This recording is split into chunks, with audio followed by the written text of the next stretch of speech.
தென்னாடுடைய பெரியவா போற்றி, என் நாட்டவர்க்கும் இறைவா போற்றி. சர்வஜா சர்வவியாதி மகா பெரியவா சரணமாய பிறப்பொருக்கும் மகா பெரியவா போற்றி. மாய பிறப்பொருக்கும் மகா பெரியவா போற்றி.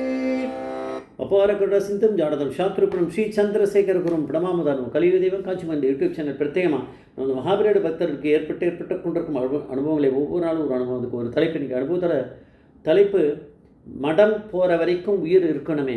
மடம் போகிற வரைக்கும் உயிர் இருக்கணுமே. இந்த சேனல் இருக்கும் சப்ஸ்கிரைப் பண்ணாதாலும் பண்ணுங்க, தினமுமே பாருங்க. இது வந்து டாக்டர் நாகசாமி. அவர் வந்து ஒரு ஹிஸ்டாரியன், ஆர்கியாலஜிஸ்ட், எபிகிராஃபிஸ்ட் அப்படின்னு. அவர் வந்து மகாபிரியாவுக்கு நிறைய இந்த சிற்ப கலை என்பது நிறைய கோவில்கள் கண்டுபிடிக்கிறதுக்கு, அதுக்கான இதெல்லாம் நிறைய விஷயங்கள் கட்டி கொடுக்கறதுக்கு, அதுக்காக நிறைய இதை பண்ணியிருக்கார். அவர் பெரிய பக்தர், அத்தியந்த பக்தர். கோவில் விஷயமாக அதுதானே மகாபிரிவாளுக்கு மெயின் இதுவே அதுதானே. நிறைய ரிசர்ச் அதில் வேலை பண்ணியிருக்கார் பெரியவாளுக்கு. இவர் வந்து ஒரு தடவை ஒரு அனுபவத்தை சொல்கிறார். இவருடைய பொண்டாட்டிக்கு ஒரு தடவை சீரியஸான ஒரு உடம்பு அப்படின்ட்டார். அது என்னன்னு சொல்ல,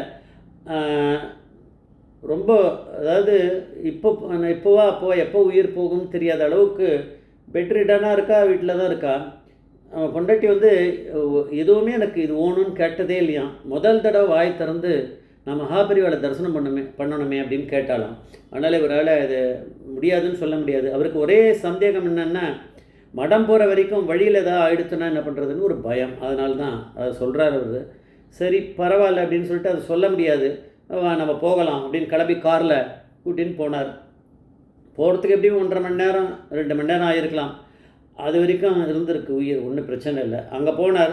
வாசல்லையே காரை விட்டுட்டு நீ அதுலேயே இரு, நான் போய் பார்த்துட்டு வரேன். ஏன்னா பெரியவா இருப்பாளா இல்லையா தெரியாதே, எங்காவது தெரியும் கிளம்பி கலவையை அங்கே போகிறேன் இங்கே போகிறேன் அப்படின்னா நம்ம சொல்ல முடியாது பெரியவா எங்கே போயிருப்பான்ட்டு. அங்கே போய் பார்க்கலாம் அப்படின்ட்டு வெளியிலேயே பொண்டாட்டியை விட்டுட்டு காரில் இவர் கிளம்பி உள்ளே போனார்னா ஏகப்பட்ட க்யூவாக இருக்குது அன்றைக்கி. அதனால் கிட்டத்தட்ட 1.5 மணி நேரம் ஒரு க்யூவில் இருந்திருக்கார். அதாவது நாகசாமின்னா விட்டுருவா, எப்படியுமே பெரியவாளே கூட்டுருவா. ஆனால் பெரியவா வந்து எப்பயுமே இவர் வந்ததுன்னா தெரியாமல் இருக்குமா, பரமேஸ்வரனுக்கு தெரியும். இருந்தாலும் அந்த ஒரு 1.5 மணி நேரம் இவர் நின்றுருக்கார் க்யூவில். அப்போ தான் இவர் டேர்ன் வந்து கிட்டக்க போனார். கிட்டக்க போனவுடனே பெரியவா பக்கத்தில் இருக்க சிஷ்யர் சொல்கிறாருன்னா, பெரியவா இன்றைக்கி தரிசனம்லாம் முடிஞ்சுது, நம்ம கிளம்பலாமா பெரியவா அப்படின்னு. எழுந்துட்டாராம். பெரியவா கிளம்பி உள்ளே போயிட்டார். ஆனால் இப்படி அவர் எழுந்து நிற்கிறதுக்கும் போது இவர் சொல்லியிருக்கார், பெரியவா என்னோடய பொண்டாட்டிக்கு உடம்பு சரியில்லை அப்படின்னு. அது காதில் விழுந்துதான் வேலையா விழுந்திருக்கும்.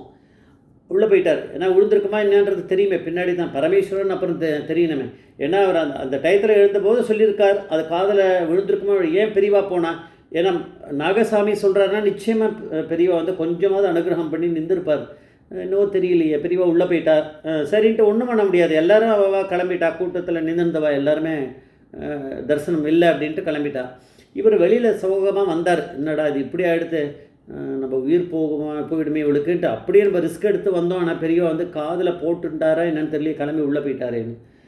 அப்படியே ஏறி காரில் உட்காந்துட்டு சரி திரும்பி போக வேண்டியது தான் அப்படின்ட்டு டிரைவர் சீட்டில் உட்காந்துட்டு காரை ஸ்டார்ட் பண்ணுறது கீழே அப்படி தொடர போது பார்த்தா, என்ன நாகசாமி எங்கே காணோம் ரொம்ப நாளாக ஆளை அப்படின்னு சவுண்டு கேட்குறது. பார்த்தா பக்கத்தில் குப்புசாமி ஐயர், வெஸ்ட் மாமனம்னு நினைக்கிறேன். அவர் பரமபக்தர் மகாபிரிவாளுக்கு. அவர் அங்கே நின்றுந்தார். இவர் உடனே காரை விட்டு இறங்கிட்டார். இவர் மட்டும் இறங்கி அவர் கூட போனார். உடனே அவர் ஏதோ கேட்டுட்டே வந்தார்.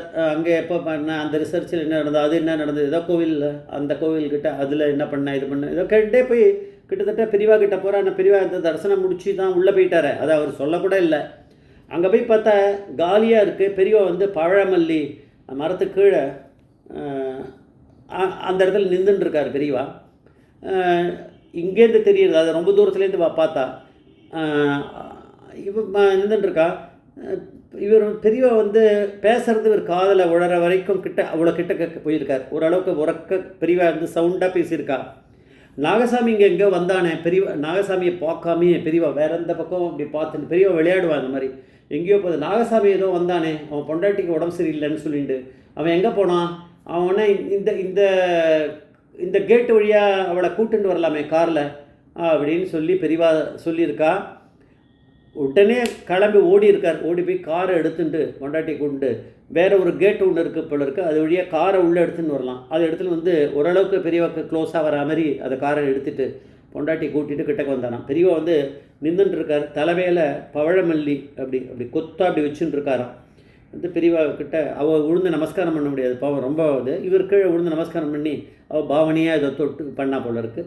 இன்னும் தலையில் இருந்த இதை பவழமல்லி இப்படி எடுத்தார். பெரியவா வந்து இப்படி சிக்னல் பண்ண உடனே சிஷ்யர் வந்து மடியை காமிங்க அப்படின்னா அந்த மடியை காமிச்சா அதில் பவழமல்லி பூவை அப்படி அள்ளி இப்படி போட்டாராம், குங்குமத்தை போட்டாராம். அப்புறம் பெரியவா வந்து 2 கையும் தூக்கிட்டு பொண்டாட்டிக்கு உடம்பு சரியில்லைன்னு சொன்னார். திருப்பியும் ஒரு வாட்டி சொன்னார். பெரியவா தான் அப்பயே சொல்லிட்டார, அவன் எங்கே அவனுக்கு பொண்டாட்டிக்கு உடம்பு சரியில்லைன்னு சொன்னானேன்னு. கிளம்பி பெரியவா உள்ளே போயிட்டா.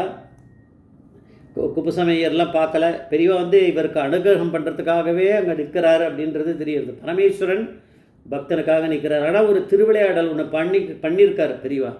பரமேஸ்வரன் வந்து ஒரு திருவிளையாடல் பண்ணார். நம்ம வந்து அந்த நேரத்தில் நம்முடைய பக்தி ஸ்ரத்தையாக அப்படியே இருக்குமா அப்படின்னு சோதிப்பா.